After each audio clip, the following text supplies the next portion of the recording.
pleasure to introduce Scott Ney, who is from Lebanon, and he's been working with that club, doing a lot of neat stuff. Got them going with a newsletter, and then took over our newsletter when our editor retired, and has been doing a great job with that.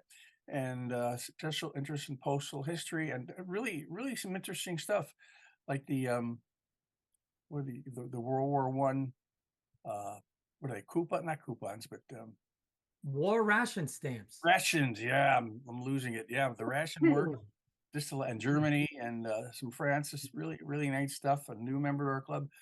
We call him a young member. You know, when you have kids in elementary school, that means a lot to us. And it was certainly great to see them at our stamp club. And he said he didn't have to twist their arms to come, and he said they actually had a good time. So we're glad for that. And Dick Kohlberg reminded me earlier, Scott, just for mention this about Mike Marino. He wrote up an article about gas that there's 34 Boy Scouts who went and took the training for the stamp collecting merit badge. So that's 34 potential collectors. So that's pretty good. So perhaps, Scott, your kids will enjoy that.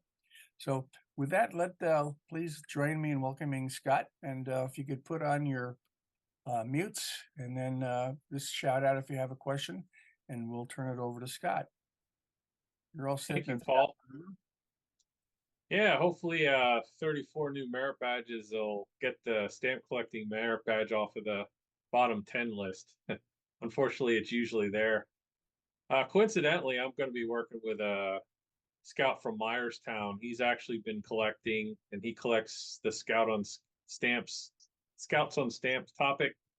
And I'm going to work with him at his troop meeting next week. So hopefully in another month or so, we'll have yet another scout earning the badge.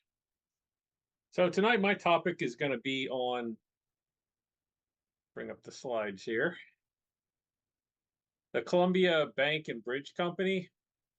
And that's Columbia as in Columbia, Pennsylvania, Lancaster County. So it's pretty much a presentation that's designed for general audiences. And I've tried to, these are all but one, I think, cover is actually one I have in my collection. So I tried to organize them in a simple manner as possible. And I generally won't be getting into specifics like postal rates or stamp characteristics. Is it a Scott 10, a Scott 11, that type of thing. Although a specialist, if you specialize in things like that, you can use these covers to find or any cover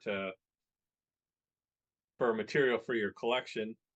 My goal here is to just give stamp collectors, if you're not already into postal history, some thoughts about maybe getting into collecting covers. And if you're a postal historian, maybe you can reflect on some of the things that you have in your collection, or have ideas on pursuing other subjects, similar subjects. And I hope you have fun and get some fun ideas to enhance your philatelic pursuits. Okay, this might not work. There we go. So yeah, I'm calling this a topic. There are thousands of covers that exist that were addressed to the Columbia Bank and Bridge Company or one of its cashiers. So if you like to collect things that have similarities, like you can collect town cancels that were sent to this company, you can collect types of stamps that were sent to this company. There's a lot of potential for your collection. And I was actually inspired to put this collection together by Steve Kennedy. A couple Novembers ago, he gave a talk on his favorite bank cashier, Eli Beatty at Hagerstown. I have links to both the slide presentation from our website, and there's also video presentation on YouTube of his presentation. So you can go, if you're interested in this topic, you can go and check out his topic too, or his presentation. So there's actually historical documents from this company that are being held at the Lancaster County History Center. This is a screen grab of the website. They have a bunch of documents, and you can go on there to see exactly what they have. You can click on the link at the bottom of this presentation. If you're looking at the slides, it should take you right there. I also found an article while I was researching this about basically the basement of the old building. When the last bank that was there was closed, it was an M&T bank, and they found a whole bunch of old ledgers and documents downstairs. Here's a picture of it. Over 700 leather-bound ledgers and letters and booklets dating back to the 1800s. And these were all donated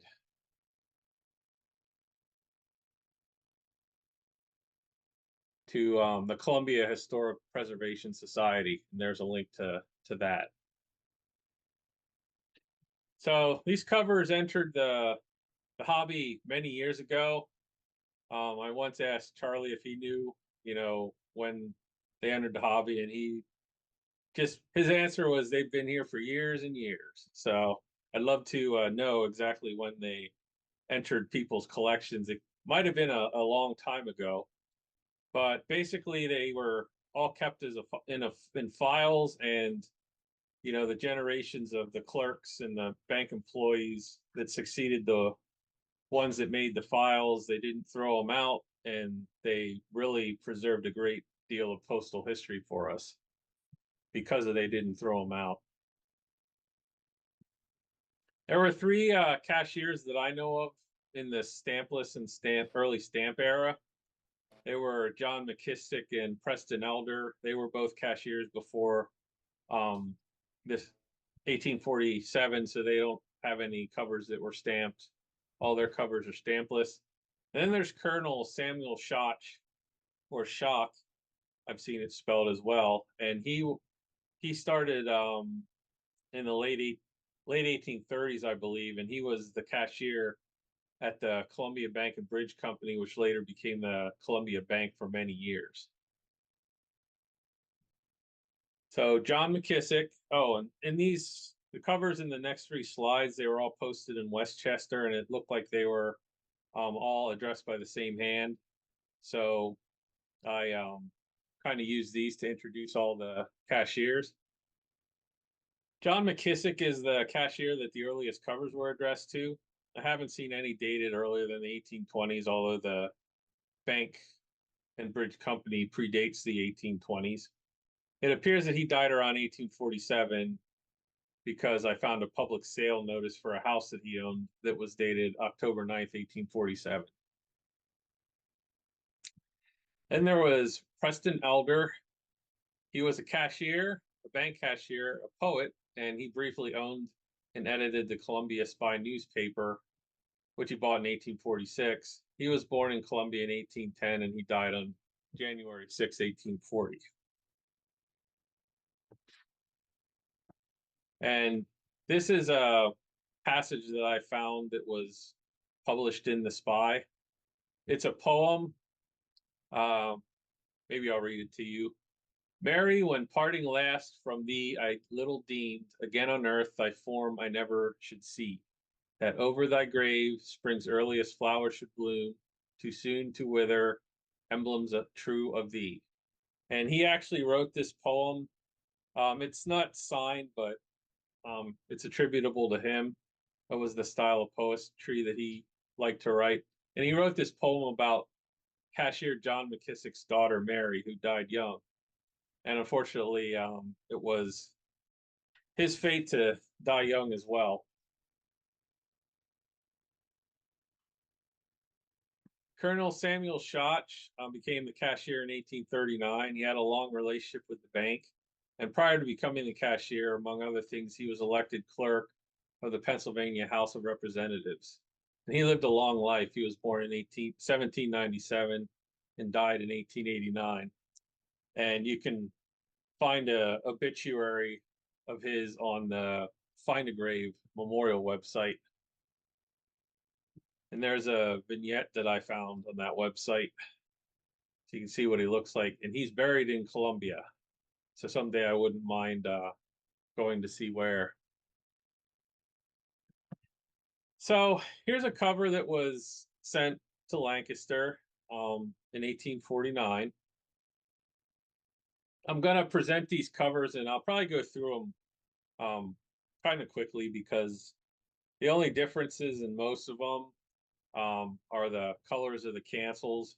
But you can pay attention and see if you can determine whether or not the canceling device is the same or different from the ones that I showed before. And you can also take note of the style that the address is written in, because a lot of these covers were actually addressed by the same people and the same banks.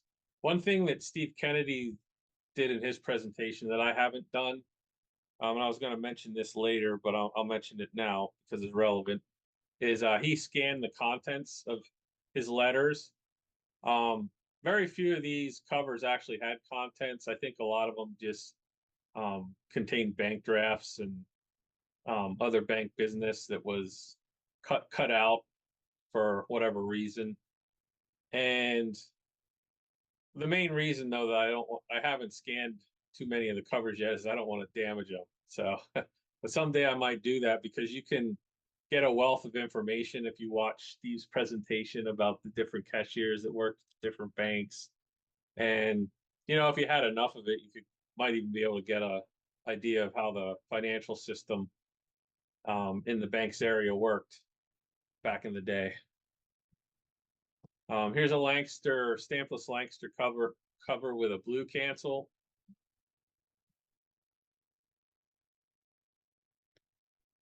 Another blue cancel, and this is actually the cover that kind of started my collection. I bought this at a Lancaster show, and I couldn't resist the bold blue cancel on it. And I ended up paying more than I normally would for a cover, but I just love that cancel. And I had actually bought another cover addressed to Samuel Schotch that day, and I saw a few others, so I started kind of looking for them on eBay, and this is how I started the accumulation on eBay and at shows that I was able to get to.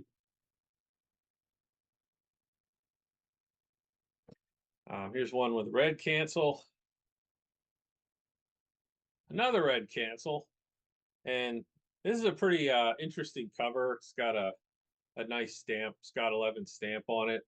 I found this one on eBay, and I didn't see notes on the back of it. A lot of times they just show the front of the cover and not the back, but this has some notes on it.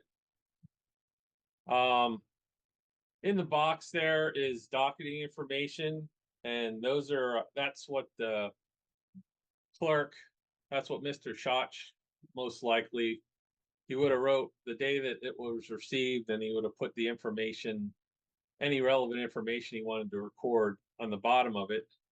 But as you can see, there are also some collector notes on this, the back of this cover, and I've circled some of them. It's a Scott 11A, plate 1 late, relief A, 1 line cut, ULT, upper left triangle. And I don't know if you can see who signed it at the bottom, but it's C. DeComo. So this was a cover that at some point in its history went through Charlie's hands. And I thought that made it a little bit special.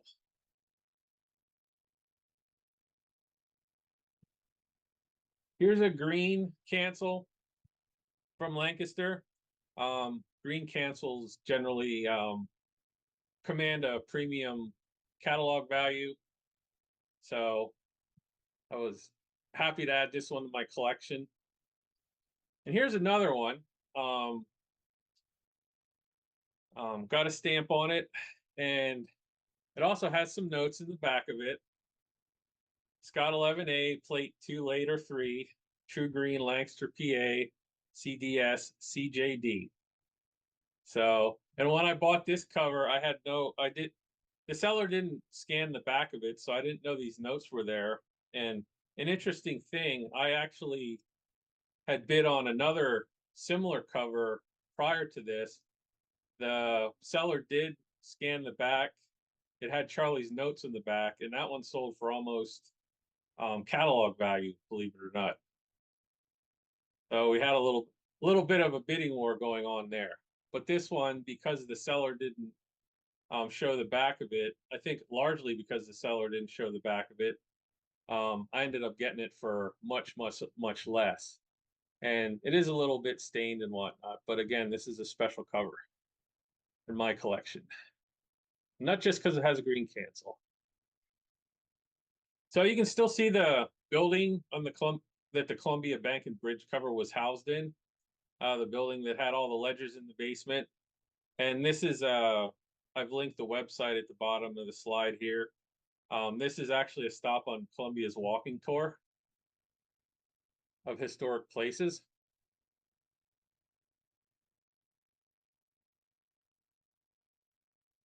Here's a York cover. It's got a black cancel, not a very strong one. But here's another York cover with a red cancel. See, this one was addressed to Schotch. This one was addressed to Preston Elder, so it's a little bit earlier.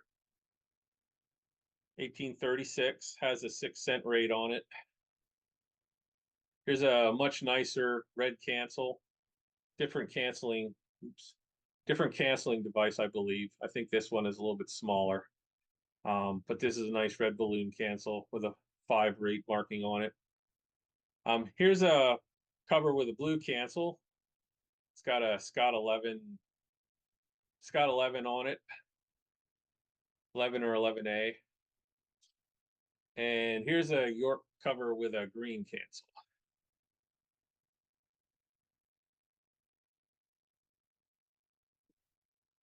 So here's a cover that was posted from right across the river in Wrightsville in 1849.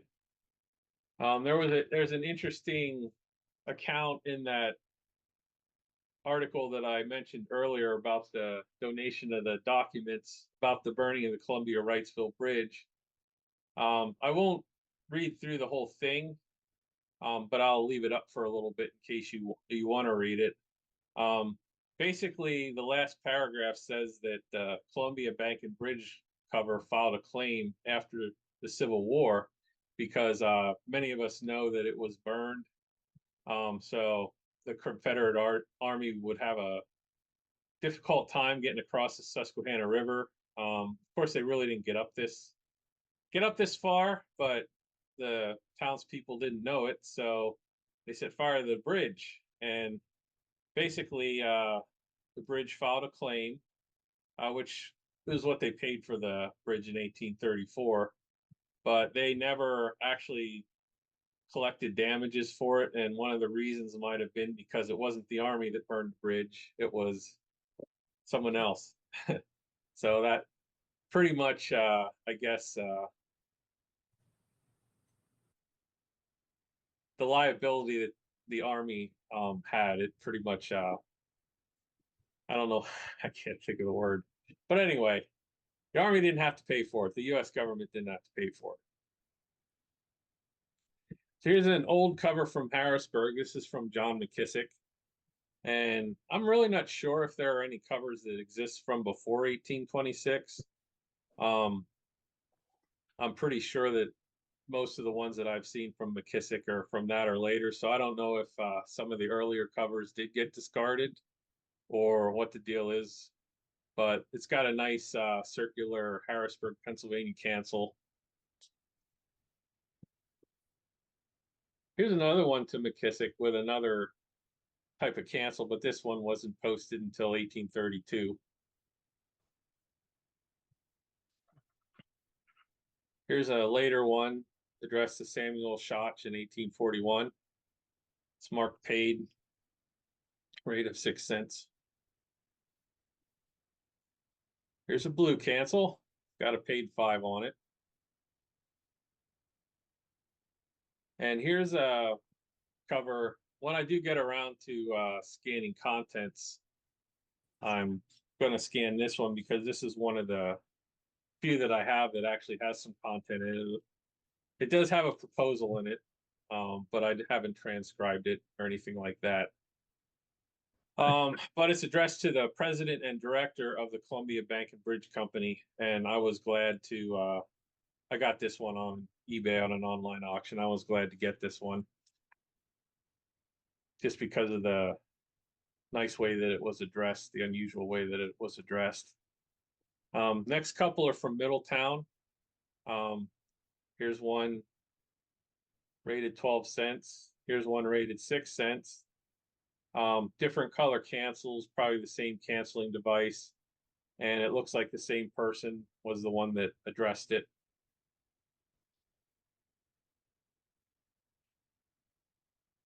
My hometown, Lebanon.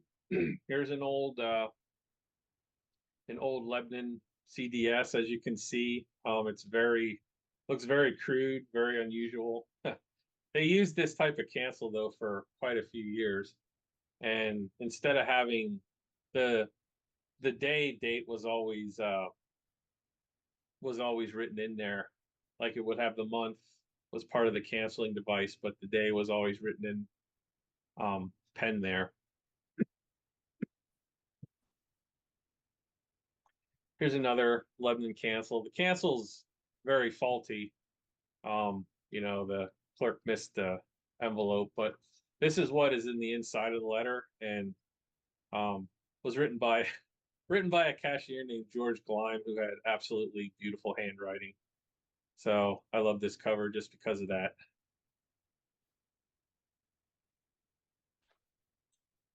Okay, oops, wrong way. Here's a black Lebanon that is much nicer. Here's an old Philadelphia cover sent to John McKissick. Bad scan. Here's another one. I didn't notice when I was bidding on this cover, but it's actually postmarked January 1st. So that makes it kind of extra cool. The New Year's Day cover.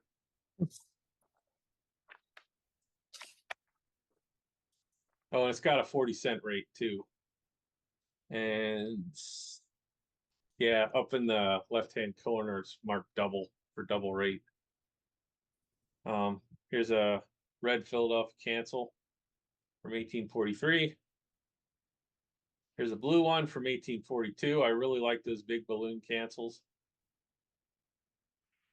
Oh, And here's a smaller cancel, that's bad. also blue, and it has the rate as part of the cancel from 1849. So here's another blue cancel, and this is from October of 1851. This is, I noted that this is actually an early usage of the Scott 11, because those came around in about October 1851, and they replaced the old Scott 10s, which they're differentiated by their color. One is the 10 is red brown, and the 11, there's all different kinds of shades of the 11 actually, but the 10 is also, there aren't as many of them around. It's more expensive, and if you're buying this stamp, I learned pretty early that you need to be careful, because a lot of times, knowingly or unknowingly, some people will list a Scott 11 as a 10, and you really need to be able to distinguish your colors to make sure you don't get end up buying a 10 that you think was, or an 11 that you thought was a 10. The next two covers were sent to Shot from the Farmers and Mechanics Bank. This one's from 1856, and they had their own stationery printed. They must have did a lot of business with this bank. This cover is from 1859, so that's actually a perforated stamp. It's got one of those octagon Philadelphia cancels in it that has the year in it. That's also really nice.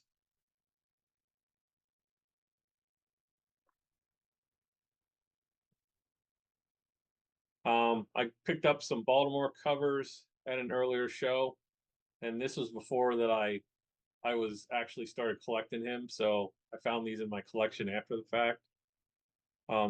This kind of looks more like a gray shade. Here's a black one with a stamp on it. And this is an interesting cover. It's got a blue Baltimore cancel on it, and it's got a green Lancaster cancel on it. And it was sent from Baltimore, and I guess it ended up in Lancaster, and it was marked missent and postmarked in Lancaster, and it eventually found its way to Columbia.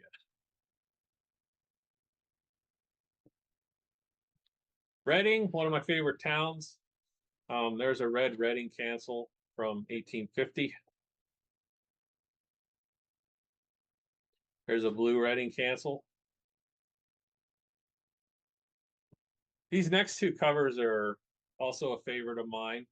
This was a cover that Samuel Schott sent to H. Muhlenberg, stated 1950. Muhlenberg was the cashier of his bank in Reading. And on almost the same, at almost the same time I found this cover, I also found the next cover, and that's a much later cover. This is from 1865, but this is a cover addressed to Samuel Schott from H. Muhlenberg. So even though they were 15 years apart, which actually indicates that they did business with each other for quite a long time, I got an exchange of covers between two different cashiers.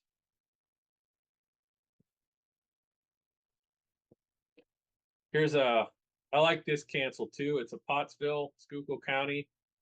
Potts and Bill are kind of separated there. And here's a cover from Schuylkill Haven, which I also was glad to find this one too,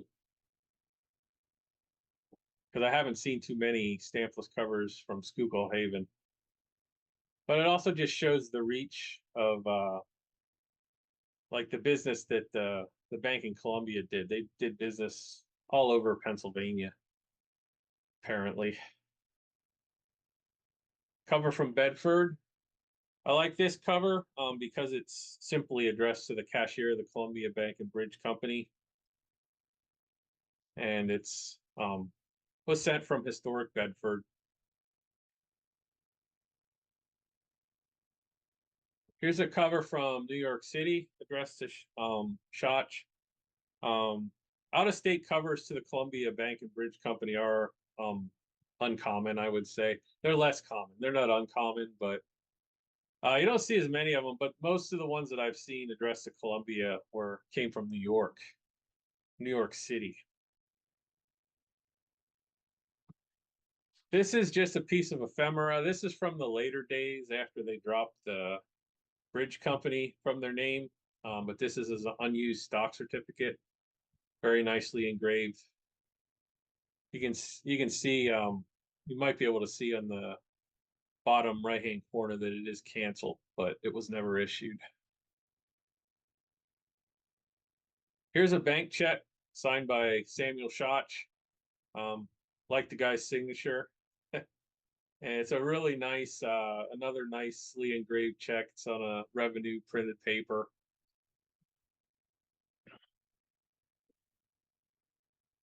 And here's a receipt that has an Inland Exchange revenue stamp on it that was signed by Schott as well.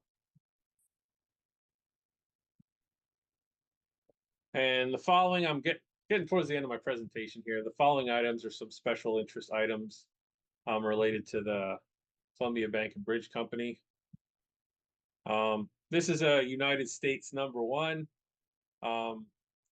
There are 57 covers that were addressed to Samuel Schott on the USPS, United States Philatelic Classic Society. Excuse me. They have a 1847 cover census. It was a huge book at one time, but now you can get it online. And this covers on that sentence. And I can say with great certainty that I wouldn't own a Scott #1, except that I saw this cover that was addressed to my cashier. Beautiful cover, beautiful stamp. So I decided to invest in it. This next cover I do not own and never will. It's actually a first day cover for that Scott Ney that I was talking about earlier. It was addressed to Samuel Schott. and it was in the collection of Harvey Mirsky. He had a very impressive collection of Scott 1, and he apparently had this one to, I guess, show the transition from the old 5 and 10 cent stamps, the old 5 cent Franklin to the 3 cent Washington. And again, this is a gem of postal history that was preserved because of the Columbia Bank and Bridge Company. I'm going to close telling you about something I found when I was researching this this presentation. It's called the York, Pennsylvania Allegorical Cancel, and I found this post on a stamp messaging board about some guy who said he finally had one. It's possible that the cancel shown on this cover and the ones that I'm going to show you to end the presentation would have been lost because as I was researching, I didn't find any of these that were addressed to somebody other than John McKissick. There are 1, 2, 3, 4, 5, 6, 7, 8 examples that turned up from between 1827 and possibly early 1828. All 6 of them were addressed to McKissick. I've linked the auction sites where I found them down there in case you're interested in checking them out. But here's one that was addressed on May 21st, 1827, June 1st, 1827, June 6th, 1827, November 2nd, 1827, and December 31st, 1827. It's a beautiful, beautiful cancel. Oh, and there's one more, January 11th, 1828. So definitely a piece of York history. And this is the historical marker that is now found on the Columbia Bank and Bridge Company. And to close, kind of eulogize this presentation. The bronze marker memorializes the business that once inherited the building, and the covers that are in our collections bear witness to the transactions that were facilitated by the Columbia Bank and Bridge Company so many years ago. And that's the end of my presentation. If there are any questions, I will be happy to take them. A round of applause for Scott, who again has knocked it out of the park, to use the baseball analogy, Scott, which I know you like. Thank you. Just phenomenal presentation on all fronts. And I do appreciate the shout out. I didn't know that some of those covers were floating out there with my little name on the back. Yeah, Thank you first. so much. Yeah. Major mark on Philatelic, Charlie. I made Many some kind times of over. mark. Yeah, I made some. Charlie, maybe you'll be able to sign the back of the 1 cent British Guyana magenta, you know? No, let's not get crazy. That's a little bit outside of that's outside of my area. I just think, Scott, you again, I think really have shown from a postal history perspective, from a content perspective, from the colors of the cancels as they changed, from the rates and the routes and the scope of the banking reach that they had. I mean, it's just a fantastic sort of study. And I think you do give others sort of food for thought on how they can maybe find an area, a town, a topic that you've done and kind of go very deep into that subject. And your idea of scanning the contents, I think, is a fantastic idea, because that would be a great resource that I think you're right, would shine a light on banking that was occurring during that day and some of the transactions that did occur. So I just applaud you on that journey you just gave us. Just thanks. I don't have a formal question there, Scott. I just, again, thank you for sharing. Oh, you're welcome. Got a couple. I appreciate your research. You know, you're checking online places all around the country, and somehow this little bank in Columbia, Pennsylvania, the 3 different cashiers, there's stuff available, and that you're able to get it. So kudos to you. Yeah, Scott, Scott, must give you, basic- as a retired banker, I gotta admire your work on this. It was a great job. Just a comment on scanning the contents. I mean, I agree with Charlie. I think if you scan those contents, you'll probably get a really rich story about what the bank did. And I love to find old covers that have their contents, and I handle them very carefully. But I scan them, and then I keep them separate from the from the letter and all that, and keep them preserved. So yeah, I wouldn't hesitate to scan those and see what you can learn. Good job. Thank you. That'll be my next step. There you go. Scott, what is when it comes to different color? This is basic because I'm not a postal historian, but the different colors of the cancels, was that up to the whim or the day of the cashier or the postmaster of the banks, or did they Charlie's mean shaking his head. He could definitely answer that better than I could, I think. Yeah, so Paul, yeah, I mean, black was the most common color, and there was certain regs around, right, being able to cancel the stamp and mark it appropriately so that it couldn't be reused and all that good stuff. And so clerks and post offices and others over those years during that period were just like any others were shopping around for various inks, and inks of various types would be acquired by those clerks and those postmasters. And the next common after that was usually blue, and the next one after that was red. And then you kind of go down that list to those Yeah. that were less common in that era were inks like the true yellows, a true orange, the green. I mean, those are not common inks during that period to acquire. They were expensive. And, you know, in some cases, they really weren't doing a great job of canceling, right, the stamp and defacing it appropriately as to postal regs, which is why black was preferred, but they were tolerated. So there is this hierarchy of colors of ink that are not as common that sort of increase and add value if you can find true ones on cover.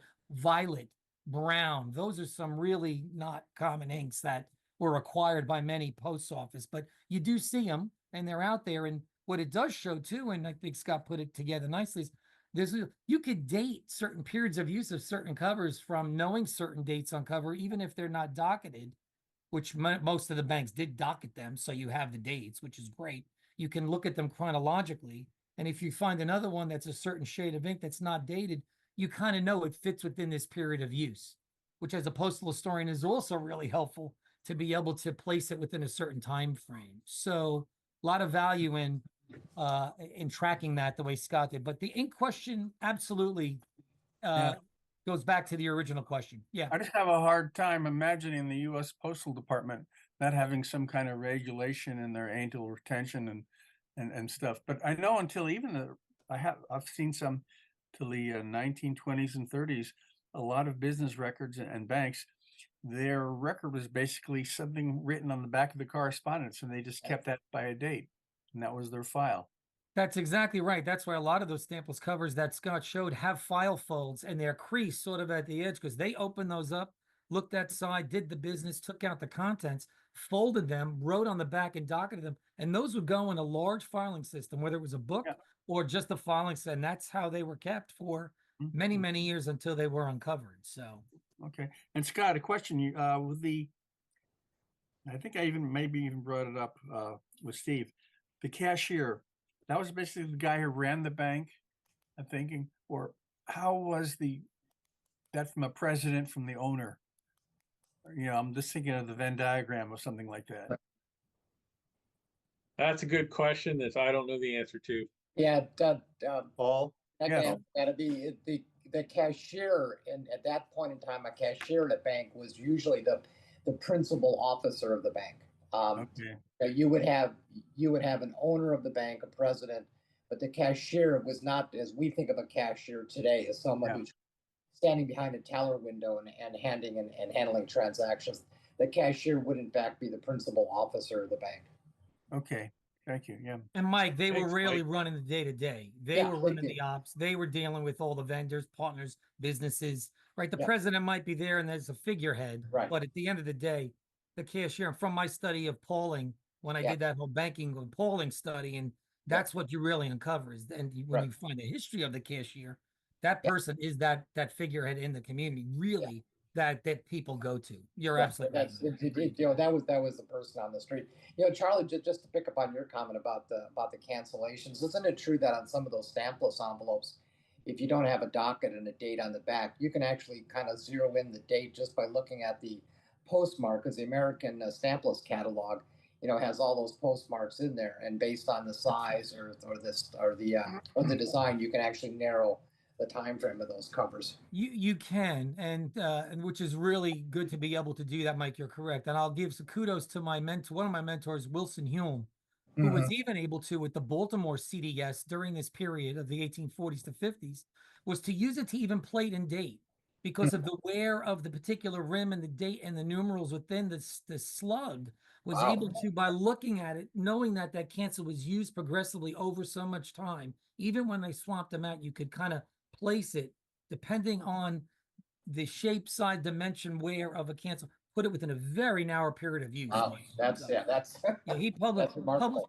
published a few papers in the Chronicle many years ago on that, which is now being used by other historians to specifically place. And Scott did a good job with the York cancel is a great example of that, and Lancaster, because they went through very specific periods of uses of ink. So if something's not dated, I could tell you it's from 1852. Specifically, it had to be used in that period. Hmm. Yep. Sounds dangerously close to old-fashioned analytical philately. It does. Brain power, yeah. Scott, any questions further for Scott? I have a Bob comment. Noble. I have one cover. Unfortunately, I don't have it near me right now, but I have one addressed to the engineer at the Columbia Bank, who was an engineer for the railroad, for the bank. Bob, you know Scott's going to want to see a copy of that. I'm just saying, you might want to Absolutely. send that to him. Yeah. Yeah, she knows. She's gonna look for it. All right, good deal. David Hunt, I think you had a question too, sir, did you not? I had a comment Yeah. regarding Scott's comment on the failure of the US government to reimburse the bank for the burning of the bridge. Well, it's kind of splitting hairs to say whether it was the army or the civilians that did it, because I am aware of a situation where a farmer in Gettysburg, whose farm was basically destroyed during the battle, after the war, petitioned the government for reimbursement for his losses, and they basically told him to pound sand. Yeah.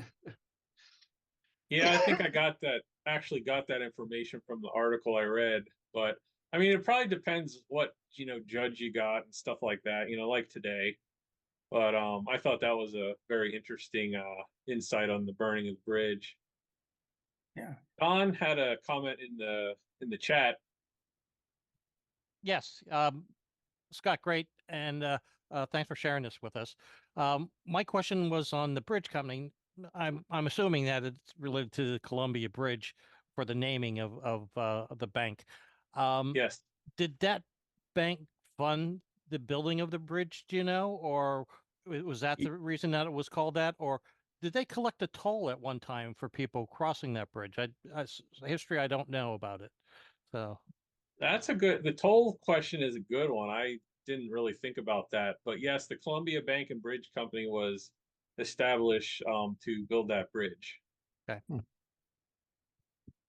But I'll That have might to get look why into the that toll. why they had an engineer, for that cover from that Bob Noble was mentioning.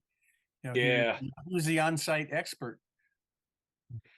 Yeah, and I mean, I guess. Oh, go ahead. I probably have 75 shock covers, so I have to get them out and look at them. Well, Bob, you and I are in the same boat because I got a whole batch. Scott, I'm going to be scanning and sending you a whole group of more shotch covers from that period so you can add them to your census. And Thanks. just fill in some blanks. I just found another whole grouping of them too. And I also found one, and I'm looking at it now for there's a Wrightsville cover I have too from that early period. I think it's also going there. And I think again the addressee is something you're going to want to see. So, and it might have contents, but I'll see what I can find. Thanks. Thanks. Yeah, I appreciate that. I haven't counted my covers, but you gentlemen both might have more than I do. I've been getting them for a while, but I think I stopped buying them. I stopped looking for them online, but I'm going to keep my eyes open for them at shows. Yeah, I've always been in pretty much a local history buff. Even before I started collecting stamps, I'd say back into when I was in high school. And obviously, I'm a Lebanon guy, so I like Lebanon the most. But it was a lot of fun to, just kind of marry together what I was collecting with trying to find out about the history of it. And that could definitely be a fun way to go if you want to get into postal history, or if you already are in postal history. Scott, Can I just say Yes. thanks for your presentation? I was especially interested in seeing the covers that were canceled in Pottsville and Schuylkill Haven in Schuylkill County. I was born in Pottsville, and both Pottsville and Schuylkill Haven were communities where I served churches during my active ministry of 40 years. So that was a neat thing to see. You're welcome. Welcome, Harold. So Thank tell you. us, Harold, why is Potts and Ville separated on that cancel and not together? I mean, is that a common? I'm asking because that you usually don't see that. I just wonder if there's I have any- I have seen that before, but Yeah. I can't tell you why that was the case. There was a guy named Potts who right. the community was named after, but I don't know why it was done. Maybe in the early days that's how they did it, and then they combined the two together. Then later on, We'll have to find the order slip for the clerk when he ordered his cancel because he might have had a space in there on purpose, and that's how they created it when they shipped it off. But thank you for that, Harold. That's good to know. Thanks. Other questions, comments for Scott? Yeah, somebody asked about the financing. I'm going to share my screen. I have a stock certificate from 1812 for the bridge.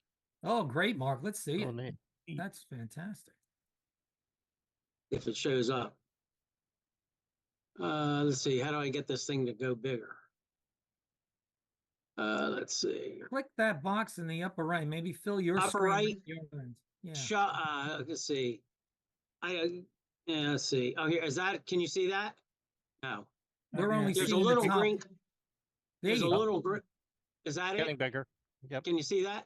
Yeah. Can see some of it. Oh, There there you it is. go.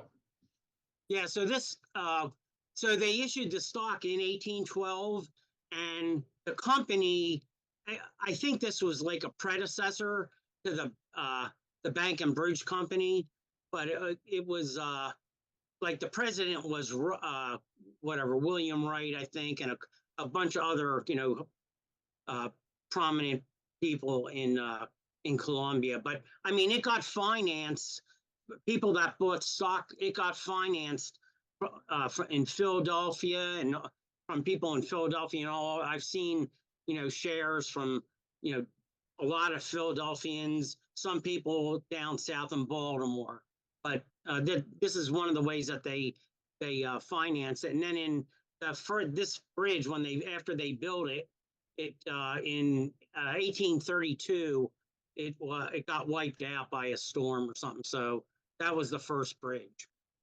Yeah, the Susquehanna Bridge at Columbia. That's a great surviving document you Mhm. have there. Yeah, Yeah. that's excellent. That's neat. I'm assuming there would be bonds as well.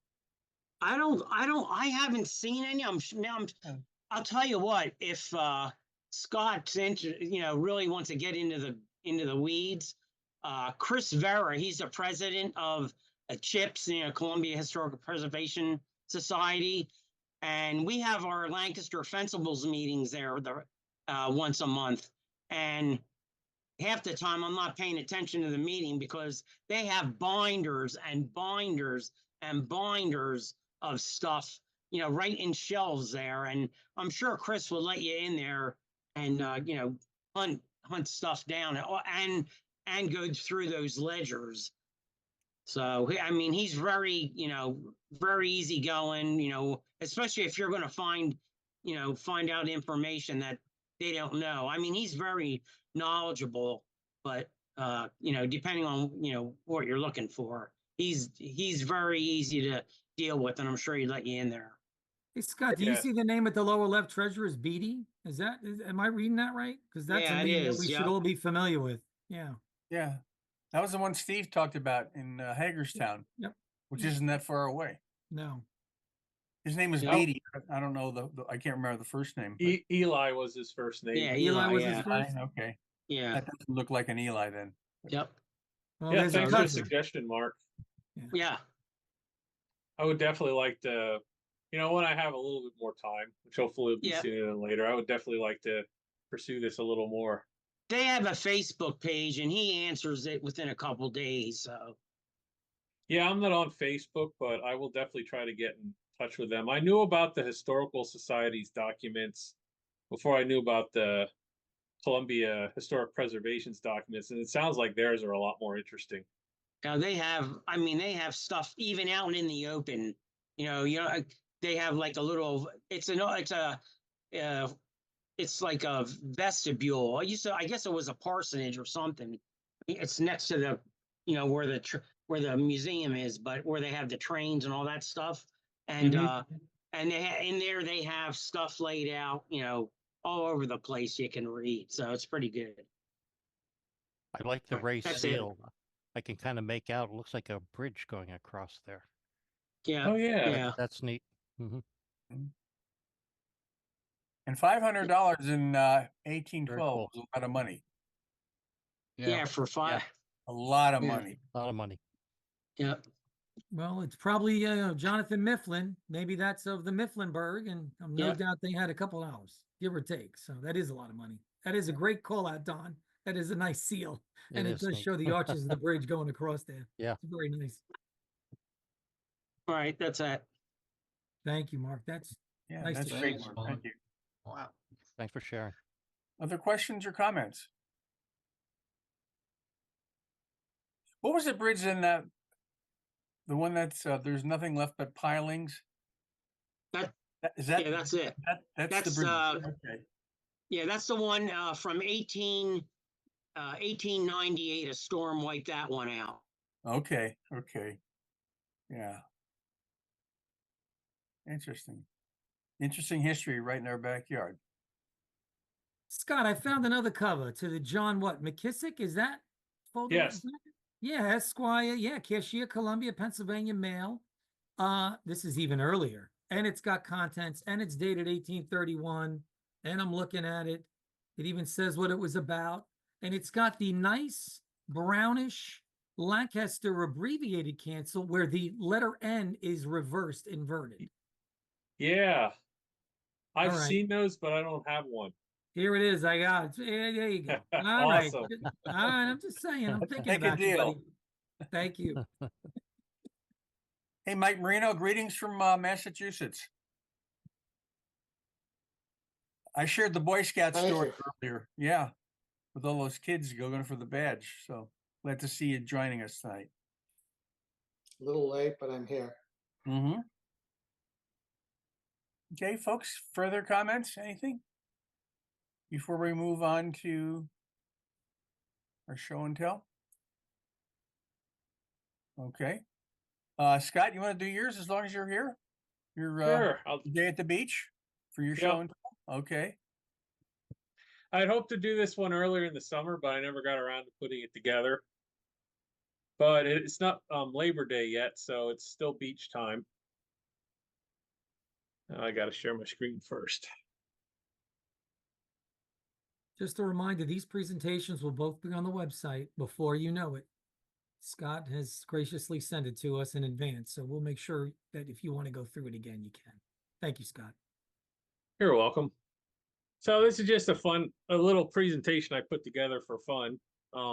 My family used to always go down to, why is this here? Well, I have a toolbar obscuring some of this, but I think I can get through it. My family and I used to like to go go down to Indian River Inlet for vacation. And speaking of bridges, this is a postcard picture of the Inlet Bridge. It's from probably the early to mid 60s. I will probably someday put together a little presentation about the history of bridge. I think they're on their fifth different one. And this is from the mid 60s because you can see there's a span on the other side of it, on the west side of the span that's up that they're building. And if I remember correctly, that wasn't completed until the mid 60s or maybe the mid 70s. But anyway, this was our vacation place. So this is just a little bit of a tour using early stamped and stampless covers about our route down to the beaches. State map of Delaware. And down there where you can see the bridge, that was always our destination below Rehoboth and Dewey Beach. We always started our trip in Lancaster, and normally we get on at Route 896 where the outlets are now. Sometimes we went through Gap, and when I was with my Boy Scout troop, we usually went through Lancaster. And you've already seen this cover. This is the Lancaster cover that got me started collecting shots. Still in Pennsylvania, I always remember, and to this day, we pass Lincoln University near Oxford and Chester. It was founded in 1854. It was renamed for President Lincoln in 1886, and it is a public state-related historically Black university. And this cover, posted in 1882, was sent long before Thurgood Marshall was there. And to this day, I believe they still have their own post office too. Our first glimpse of Delaware was usually Newark and the University of Delaware's campus. Stan? We'd also passed the Chrysler plant, but that's long since been redeveloped. We normally didn't drive through Wilmington, especially on the way down, because my dad liked to leave at night, and he always avoided the traffic of the cities. He was a truck driver at the time, so he didn't want to do traffic any more than he had to on his vacation. But we would stop in Wilmington sometimes on the way home because he did like to shop and get bargains. Our trips down via 896 would cut across before we got to Middletown and get on Route 13, where 896 ends at a place called Price's Corner. There's the new Route 1 tollway goes by at basically the same location, and we sometimes take that. But when I was a kid, that wasn't an option because they were still building it when I was in high school. I remember driving parallel to it. It was being built. But I still like taking the old Route 13 with my own family, especially if we're not in a particular hurry to get down there. Odessa didn't appear on that map that I showed beginning, and it doesn't appear on many of the smaller maps, but it's a significant place because there's a Delaware State Police troop there. And that's one of my places, I always remember my dad making sure he was watching his speed. Smyrna is a place outside of Dover. We take a break there. Back then we'd stop at McDonald's a lot. Even if we were going down at night, they were generally still open. They might have even been 24 hours, which was unusual back then. But now there's a modern rest stop, and I always stop there with the kids, and they like to play on the playground there while we're taking a rest. Once we got to Dover, we knew we were getting close to the beaches. The Air Force Base has the biggest planes you'll ever see, and now I enjoy pointing them out while I'm driving by there with the kids. Milford was never a stopping place because there wasn't anything along in the highway for many years. But if you go down there now, the highway front is pretty much built up to match the adjacent town. And we love going to Grotto Pizza when we're going down to the beach, and a lot of times we'll stop there on the way down for lunch, especially if we're staying with our friends at Milton. Past Milford, the coastal highway swings east towards the coast around Frederica. There you can take the coastal highway to Rehoboth Beach and point south, which is normally what we do. But if you're going to Ocean City, Maryland, you can take 113 and skip all of that traffic. Take the back way down to Ocean City. Milton is a quaint old town that I didn't really know about until about 15 years or so later. We have friends that live down there. So now we try to get down there every year to visit with them. By the time we get to Lewes, we're all but at the beach. It's a very old town. I think it was actually the oldest permanent settlement in Delaware. And there's a museum there that honors their history as a Dutch trading post. This is a little bit out of my topic of early stamp lists or stamped, but Rehoboth Beach and Dewey Beach was basically our destination. The trip has changed a lot. The area has changed a lot down there. It's very built up, lots of people. But my favorite memory, usually we roll in there about 2 or 3 o'clock in the morning, and I'd be sleeping most of the way down, but I'd wake up and then I'd see the brightly colored sign of the Siesta Hotel in Dewey Beach, which is actually still there and looks pretty much the same as it did. And it was very, very comforting and happy sight. So I hope this trip down the highway of my summer memories encourages you to take a philatelic trip or two with your own and maybe even share it with us. Thank you. Thank you, Scott. That slide of the parking lot looks like my era. Yeah, that's probably the 60s. That's a Yeah. little bit before my time, but Yep. I mean, basically it looked the same, when I was young too. Mm-hmm.